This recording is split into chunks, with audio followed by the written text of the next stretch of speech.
Saudara dan saudari terkasih, Injil kita pada hari ini diambil dari Injil Matius bab 13 ayat 47 sampai 53. Sekali peristiwa Yesus bersabda kepada orang banyak, "Hal kerajaan surga itu seumpama pukat yang dilabuhkan di laut, lalu mengumpulkan berbagai jenis ikan. Setelah penuh pukat itu ditarik orang ke pantai, lalu mereka duduk dan dipilihlah ikan-ikan itu. Ikan yang baik dikumpulkan ke dalam pasu, yang buruk dibuang. Demikian juga pada akhir zaman, malaikat-malaikat datang memisahkan orang jahat dari orang benar. Yang jahat lalu mereka campakkan ke dalam dapur api, di sana akan ada ratapan dan kertak gigi." "Mengertikah kalian akan segala hal ini?" Orang-orang menjawab, "Ya, kami mengerti." Maka bersabdalah Yesus kepada mereka, "Karena itu setiap ahli Taurat yang menerima pelajaran dari hal kerajaan Allah seumpama seorang tuan rumah yang mengeluarkan harta yang baru dan yang lama dari perbendaharaannya." Setelah selesai menyampaikan perumpamaan itu, Yesus pergi dari sana. Demikianlah sabda Tuhan. Terpujilah Kristus.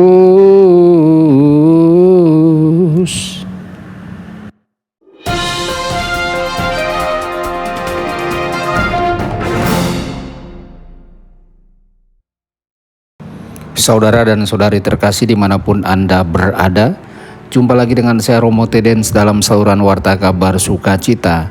Semoga Anda semua dimanapun berada senantiasa dalam keadaan sehat dan berbahagia.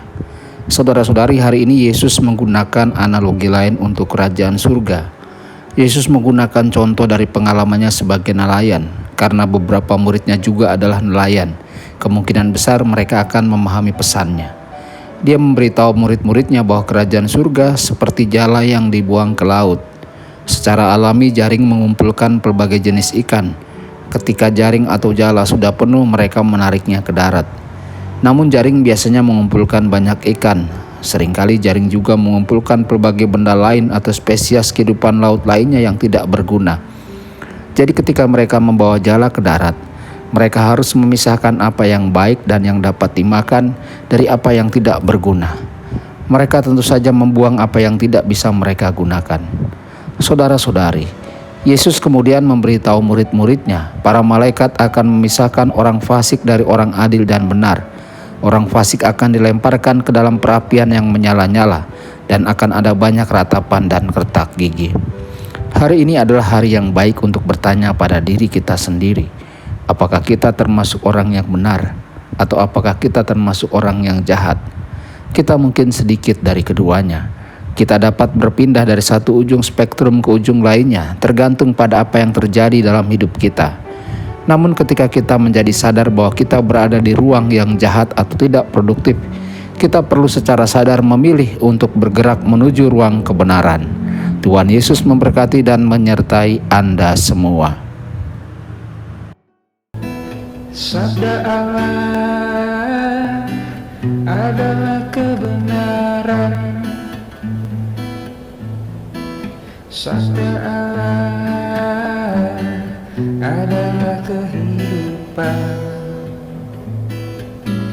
Mari kita mencintainya, mari kita menghayatinya. Ya Tuhan yang ku muliakan, sabdamu angkat resahku.